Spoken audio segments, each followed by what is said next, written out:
आप सबने ब्रह्मास्त्र फिल्म का ट्रेलर तो देखा ही होगा। उसका ट्रेलर देखकर सबका होश उड़ चुका है। आज के इस आर्टिकल में हम फिल्म से जुड़ी कुछ महत्वपूर्ण जानकारी और फिल्म की कहानी ब्रह्मास्त्र के बारे में बताने वाले हैं। ये फिल्म अस्त्रवर्ष का पहला पार्ट है। अब अस्त्रवर्ष ठीक वैसे ही है जैसे मार्वल सिनेमैटिक यूनिवर्स। अस्त्रवर्ष में कुल 3 फिल्में हैं जिनमें अलग अलग हिंदू पौराणिक कथा के शस्त्र को दिखाया जाएगा। ब्रह्मास्त्र पार्ट 1 कहानी दिखाई जाएगी शिवा की यानी कि अग्नि शस्त्र की। आज इस कहानी के बारे में जानने से पहले ये जानना ज़रूरी है कि ये फिल्म आखिर हमें दिखाना क्या चाहती है।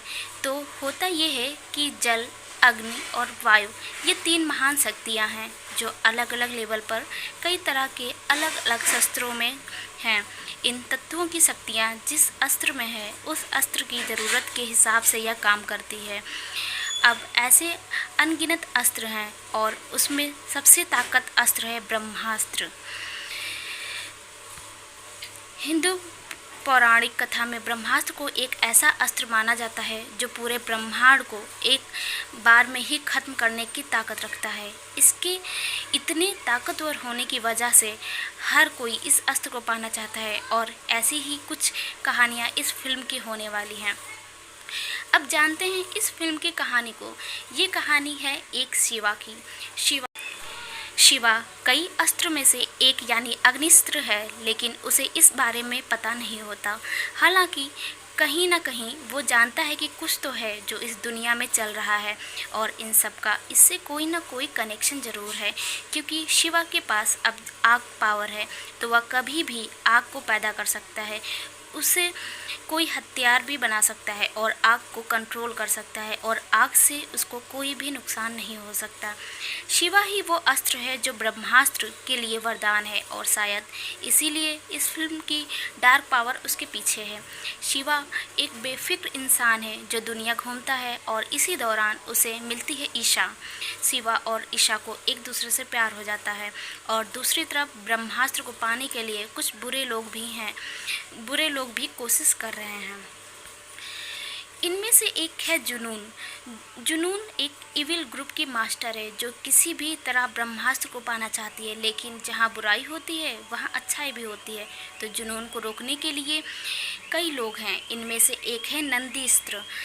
नाम से ही पता चलता है कि नंदीस्त्र पावर को दिखाता है और इस ट्रेलर के एक सीन में हम देखते हैं कि नागार्जुन का किरदार अनीश नंदीस्त्र है जो वो अपनी पावर से ही एक ऐसे ट्रक को रोक देता है।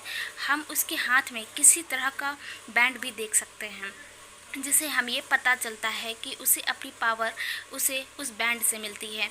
एक और अस्त्र देखते हैं हम वानर के रूप में, और इसके अलावा त्रिशूलस्त्र भी है जो किसी अन्य हीरो के पास है और ये किरदार भी काफ़ी मज़ेदार है।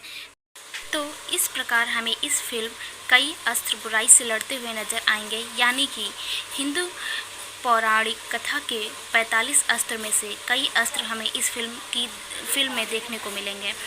अब शिवा को एक तरफ धीरे धीरे अपनी पावर के बारे में पता चलता है और दूसरी तरफ डार्क पावर के बुरे लोगों से बाकी के अस्त्र यानी अच्छे लोग मिलकर ब्रह्मास्त्र की रक्षा करते हैं। ये लोग शिवा के बारे में भी जानते हैं और कहीं ना कहीं वो शुरू से शिवा पर नज़र बनाए रख रहे हैं, लेकिन वो इंतज़ार करते हैं सही टाइम का। और सही टाइम आता है जब पहली बार शिवा का डार्क पावर वाले लोगों से सामना होता है और उसकी पावर से उन्हें वो हरा देता है। इससे शिवा के सामने उसकी पावर आ जाती है और बाकी के अस्त्र भी, और ये लोग शिवा को मिलवाते हैं उनके गुरु से जिसका रोल अमिताभ बच्चन ने निभाया है। ये गुरु शिवा को इतिहास के अस्त्र के बारे में बताता है और इसके साथ ही उसका ब्रह्मास्त्र से क्या कनेक्शन है ये भी उसे समझाता है। जिस जगह गुरु हैं वह और भी लोग हैं जो बुरी शक्तियों से दुनिया की रक्षा कर रहे हैं और उनको देखकर शिवा को अपनी ज़िंदगी का मकसद मिल जाता है। अब वो भी अपनी पावर का इस्तेमाल सीखेगा और ब्रह्मास्त्र के बारे में भी जानेगा ताकि सही टाइम आने पर वह बुरे लोगों से लड़ सके। अब जिस जगह शिवा अपनी शक्तियों का इस्तेमाल करना सीख रहा है वहाँ पर डार्क पावर वाले लोग हमला कर देते हैं और शायद यहीं पर शिवा की शक्तियाँ अपने असली रूप में एक्टिवेट होंगी। शिवा को रोकने के लिए वो लोग शायद ईशा का इस्तेमाल करेंगे और हो सकता है कि शायद आखिर में गुरु की मौत हो जाए और फिर शिवा आर या पार की लड़ाई करेगा जिसमें उसका साथ बाकी के अस्त्र भी देंगे। हालांकि जुनून का किरदार वो अस्त्रवर्ष का असली विलन नहीं होगा, वो तो सिर्फ असली विलन के लिए काम कर रही है और शायद इस फिल्म के एंड में हमें अस्त्रवर्ष के विलन के बारे में कुछ हिंट दिया जाए। इस फिल्म की कहानी इस पार्ट में पूरी तरह से पूरी नहीं होती क्योंकि आखिर में बाहुबली फिल्म की तरह ही कोई सस्पेंस रखा जाएगा क्योंकि इसके 2 और पार्ट आने वाला हैं और उन 2 में अस्त्रवर्ष को और भी गहराई से समझाया जाएगा। हमें कुछ और अस्त्र दिखाए जाएंगे और शिवा की कहानी भी आगे बढ़ेगी और इसके आने वाले 2 पार्ट में असली विलन के बारे में दिखाया जाएगा और हमें पता चलेगा कि आखिर उसका मकसद क्या है और क्यों वह ब्रह्मास्त्र को पाना चाहता है। अब आखिर में बात करते हैं ब्रह्मास्त्र की। अब ट्रेलर को देखकर हम यह तो पता चल जाता है कि ब्रह्मास्त्र के कई टुकड़े कई अलग अलग जगह पर हैं और विलन उन्हें ही ढूंढकर एक करना चाहता है ताकि वो अपना मकसद पूरा कर सके। इसके साथ यह भी कंफर्म है कि ब्रह्मास्त्र का एक हिस्सा शिवा के पास जो शायद शुरुआत में उसे पता नहीं होगा लेकिन आखिरी में उसे पता चल जाएगा और क्योंकि उसकी किस्मत में ब्रह्मास्त्र को कंट्रोल करना लिखा है तो शायद ब्रह्मास्त्र के तीसरे पार्ट में शिवा की मौत हो जाए। यह मूवी यहीं समाप्त होती है और आपको ये मूवी कैसी लगी, मूवी की स्टोरी कैसी लगी कमेंट करके ज़रूर बताइएगा।